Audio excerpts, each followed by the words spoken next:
Assalamualaikum warahmatullahi wabarakatuh. Selamat pagi anak-anakku, terutama anak kelas 9. Bagaimana kabarnya hari ini? Mudah-mudahan Ibu berharap kalian sehat selalu dan jauh dari segala penyakit dan selalu dalam lindungan Tuhan yang Maha Kuasa. Alangkah baiknya kalau kita sebelum melaksanakan pembelajaran ini, mari kita berdoa menurut kepercayaan kita masing-masing. Berdoa dimulai, berdoa selesai. Baiklah anak-anakku, untuk mempersingkat waktu, materi berikutnya yaitu tentang fertilasi atau pembuahan. Fertilasi atau pembuahan ini akan terjadi pada tubuh wanita, ya. Proses fertilasi sendiri itu merupakan proses bertemunya atau peleburan sel sperma dengan sel telur yang sudah matang yang nantinya akan membentuk zigot. Jadi di sini ada gambar organ tubuh wanita tapi bagian dalam. Ya, organ tubuh tersebut antara lain satu di sini yang Ibu tunjuk ya. Perhatikan panah ini adalah ovarium. Dan di sini adalah saluran telur atau tuba falopi, yang ini adalah rongga rahim. Berikutnya di bawahnya rongga rahim adalah yang disebut serviks, dan di bawahnya serviks ini adalah saluran vagina. Baik, perjalanan sel telur sekarang.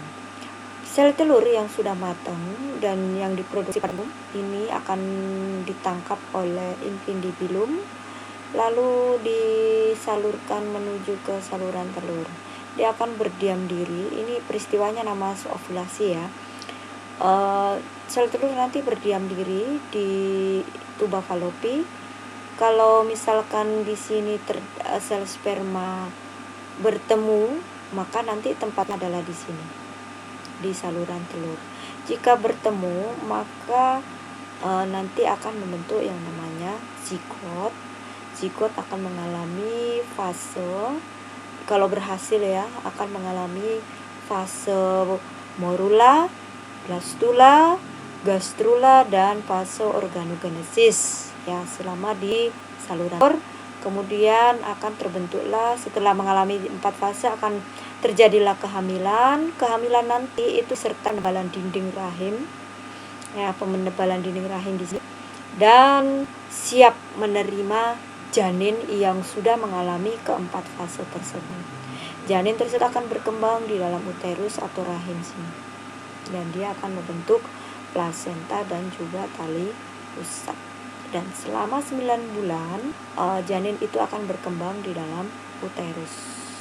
Kalau sudah waktunya dia keluar, siap keluar dari dalam perut, maka janin itu akan melewati leher rahim dan juga vagina. Ya, mari kita lanjutkan. Itu secara ringkasnya. Kemudian berikutnya adalah proses kehamilan. Jadi seperti yang Ibu katakan tadi, embrio atau zigot tadi akan mengalami, setelah menikah maka akan berubah menjadi janin. Ibu akan terangkan fase-fase tersebut. Di antaranya adalah fase pertama. Fase pertama adalah fase morula ya. Fase morula ini akan terjadi, zigot akan mengalami pembelahan dari 1 sel menjadi 2 sel, lalu dari 2 sel menjadi 4 sel, dari 4 sel menjadi 8 sel, dan seterusnya ya. Jadi intinya kalau pada fase morula ini sel akan mengalami pembelahan ya. Lalu yang fase kedua adalah fase blastula. Pada fase blastula, zigot ini akan mengalami pembagian sitoplasma, yang mana sitoplasma ini akan menuju kutub masing-masing. Nah, kemudian fase gastrula.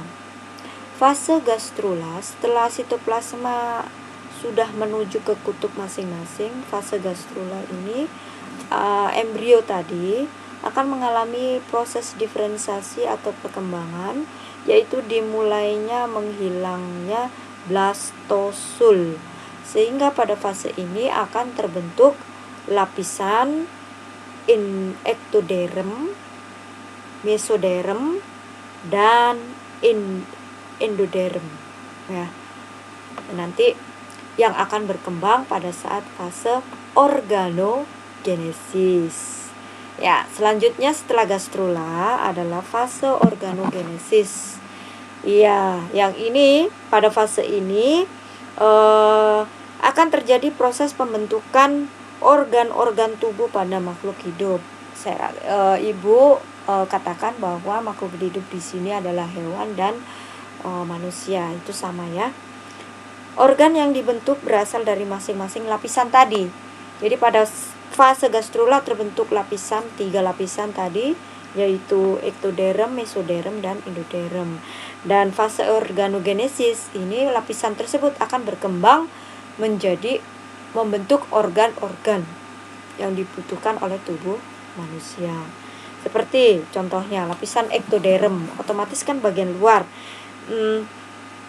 Lapisan ektoderm ini akan berdiferensiasi menjadi jantung, otak, rambut, dan juga alat indera. Ini terbentuk duluan ya, bagian ektoderm. Kemudian setelah ektoderm lalu lapisan mesoderm. Lapisan mesoderm ini akan berdiferensiasi atau berkembang menjadi otot dan tulang, alat reproduksi, peredaran darah, dan alat ekskresi.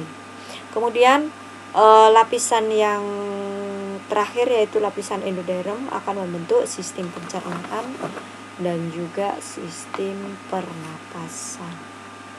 Ya, kita lanjut. Itu jadi fase-fase dalam kehamilan. Jadi morula, blastula, gastrula, dan organogenesis. Dalam waktu bersamaan berkembangnya zigot tadi, dinding rahim atau endometrium akan menebal dan pembuluh darah siap menerima zigot. Artinya zigot akan berjalan dari saluran sperma menuju ke dinding rahim dan di situ akan berkembang menjadi calon bayi. Setelah dia menempel, maka terbentuklah plasenta dan tali pusat. Fungsinya apa? Sebagai penghubung antara embrio dengan ibunya. Embrio ini dikelilingi oleh cairan. Ya, cairan yang disebut amnion. Apa fungsinya? Fungsi amnion ini adalah melindungi dari bahaya benturan. Ya. Jadi selama berlangsungnya kehamilan terbentuk beberapa membran kehamilan yaitu saccus vitellinus, karion, amnion, dan allantois. Ya. Yang pertama, saccus vitellinus atau kantong telur. Ya. Kantong telur. Jadi pada manusia juga nanti terbentuk kantong telur juga. Kantong telur ini merupakan pelebaran endodermis. Jadi endometrium tadi ya, yang berisi persediaan makanan bagi bayi. Jadi kantong telur ini berfungsi untuk pemberian nutrisi pemberian nutrisi bagi embrio. Lalu cairan kedua yaitu cairan ketuban atau disebut juga amnion. Ini yang fungsinya untuk melindungi dari bahaya benturan. Yang ketiga adalah allantois. Allantois ini merupakan selaput yang membentuk tali pusat. Ya, di dalam allantois itu terdapat pembuluh darah yang menghubungkan embrio dengan plasenta. Apa sih fungsi allantois? Yaitu menyalurkan makanan dan oksigen ke embrio. Ya, jadi fungsi utamanya adalah menyalurkan makanan dan oksigen ke embrio. Kemudian yang keempat adalah karion. Ya. Karion ini merupakan membran bagian luar. Jadi pelindung bayi bagian luar, pelindung embrio. Karion ini membentuk filikarion yang berisi pembuluh darah. Karion dengan jaringan endometrium ibu membentuk plasenta. Plasenta berperan penting dalam pertukaran gas, makanan, serta zat sisa antara janin dan ibu. Ya, jadi ini masih berhubungan dengan allantois tadi. Ya, zigot yang terbentuk setelah terjadi fertilasi akan melakukan pembelahan berkelanjutan menjadi embrio dalam rahim, kemudian tertanam atau terimplantasi ke dalam endometrium.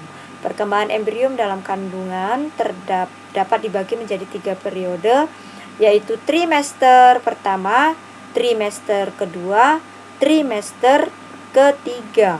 Trimester pertama itu janin berumur 6 minggu sampai dengan 12 minggu atau 3 bulan pertama, dan 3 bulan kedua itu sekitar 16 minggu sampai 24 minggu. Kemudian trimester ketiga ini berarti dari 25 minggu sampai dengan 39 minggu dan siap untuk keluar dari perut. Ya. Oke, proses kehamilan pada saat usia 4 minggu. Maka embrio ini akan mulai membentuk mata, tangan, dan kaki. Nanti ibu kirim videonya ya. Kemudian usia 6 minggu. Embrio sudah berukuran 1 sampai 5 cm. 1,5 cm, dan pada usia 6 minggu embrio ini akan sudah terbentuk otak, mata, telinga, dan jantung. Kemudian tangan dan kaki beserta jari-jarinya juga mulai terbentuk di usia 6 minggu. Pada saat usia 8 minggu, embrio sudah memiliki organ yang lengkap. Embrio sudah berubah menjadi janin atau disebut juga fetus ya. Ingat, pada usia 8 minggu, embrio sudah berubah menjadi janin dan memiliki organ tubuh yang sudah lengkap. Setelah itu setelah usia kehamilan mencapai kira-kira 9 bulan 10 hari, maka bayi siap untuk dilahirkan. Ya, seperti ini.